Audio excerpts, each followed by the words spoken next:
नमस्कार, मी निर्भय महाराष्ट्र पार्टी निपाड तालुका अध्यक्ष संतोष सुरडकर आणि माझ्यासोबत आहे फारुख शेख पिंपळा बसवंत शहर अध्यक्ष निर्भय महाराष्ट्र पार्टी. तर एक आज आमचे जे शहर अध्यक्ष आहे फारुख शेख यांच्यासोबत एक कोइन्सिडन्स घडला. तर तो असा की ही व्यक्ती माझ्या शेजारी बसली. काय नाव सर तुमचं? अर्जुन शांताराम माळेकर. बरं. आणि आमच्या निर्भय महाराष्ट्र पार्टीमध्ये काय कोइन्सिडन्स ठरला म्हणजे बघा, माणसाच्या आयुष्यामध्ये पैशांना खूप महत्त्व असतं आणि म्हणजे जगतोच माणूस पैशांसाठी असं म्हणायला हरकत नाही. आणि निर्भय महाराष्ट्र पार्टीचं जे ग्राम आहे ते स्वच्छ आणि निर्मळ आहे. त्याची ही एक प्रचिती की आमच्या शहर अध्यक्षांच्या अकाउंटला या भाऊंचे पैसे आलेले होते. पैसे खूप मोठी रक्कम नाही, पण शेवटी किती छोटी रक्कम असली तरी ती पैसेच असतात आणि त्याला तेवढं व्हॅल्युएशन असतं त्या माणसाच्या नजरेतनं. तर दोघंही समान आहे, त्या लेवलचे माणसं आहेत. तर 1500 रुपये त्यांच्या अकाउंटला आले. ठरलं असतं त्यांच्या ठिकाणी कोणी असतं किंवा ते स्वतः मनात आणलं असतं तर ते पैशांना सांगितलं असतं काही संबंध नाही आहे, मी काही ओळखत नाही तुम्हाला. परंतु निर्भय महाराष्ट्र पार्टी जेव्हा समाजसेवा करते, 80% समाजसेवा 20% राजकारण या तत्वावर आपण चालतोय. झिरो बजेट इलेक्शन ह्या तत्वावर चालतोय. त्याची ही प्रचिती की त्यांना आम्ही ते पैसे परत करून दिले.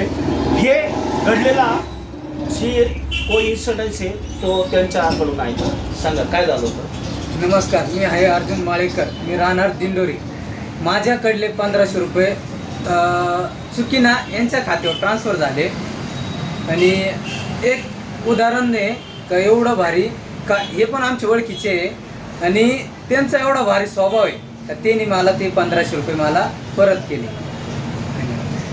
आपण काय सांगाल? सांगायचं असं का या भाऊची माझी दर आठवड्याला गाठ भेट होत असते वणीला बाजारामध्ये.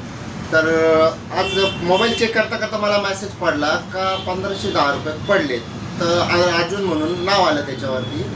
म्हणतात अर्जुन म्हणून नाव आहे. तर मी चेक केलं तर त्याच्यात भाऊचा फोटो होता. म्हणलं अरे हातावरतीच म्हणजे यांनी पैसे का टाकले ते तर काही सांगता नाही आलं, पण कारण की त्याचा नंबर नव्हता माझ्याकडं, पण माझाही नंबर त्याच्याकडं नाही आहे. ट्रान्झॅक्शन आमचं असंच होत राहतं. तर का ऑनलाईन आम्ही करतो, पण म्हटलं जाऊ द्या, एक तर आपल्याला त्याचा नंबर नसल्यामुळं त्याच्याशी बोलता येणार नाही. आपल्याला बोलता येईल तर डायरेक्ट मंगळवारी. म्हटलं मंगळवारी आपण जाऊ त्याला विचारू भाऊ 1510 रुपये माझ्या अकाउंटवर का टाकले. मग विषय असा झाला का भाऊचा स्वतः मला फोन आला आत्ता थोड्या वेळापूर्वी का म्हणे भाऊ म्हणे तुमच्या अकाउंटला माझे पैसे. अरे म्हटलं हो बरोबर आहे, माझ्या अकाउंटला पडले म्हटलं पैसे. तर तू कुठे आता? म्हणे मी पिंपळगावात. मग ठीक आहे, एक काम कर, पिंपळगाव अशाच्या ठिकाणी ये, मी तुला 1510 रुपये तुला टाकून देतो. नाही शक्य आहे तर मग मी तुला टाकून देतो. भाऊ इथंच पिंपळगावात होता आणि आल्यानंतर मी पहिले त्याचे 1510 रुपये त्याचे टाकून दिले. भाऊ पण फ्री झाला, मी पण फ्री झालो. तर असं एकदम आपण ज्याला म्हणू शकतो की निस्वार्थ काम हे निर्भय महाराष्ट्र पार्टीमध्ये चालतंय. त्याचे रोज प्रत्यय येतोय आपल्याला. आणि ह्याच व्हिडिओच्या माध्यमातून आपण हे पण सांगू इच्छितो की येत्या 23 तारखेला ऑगस्ट 23 तारखेला पिंपळगाव बसवंत बाबा मंगल कार्यालय येथे पक्षाचा 3रा वर्धापन दिन आहे. निर्भय महाराष्ट्र पार्टीचा 3रा वर्धापन दिन आहे.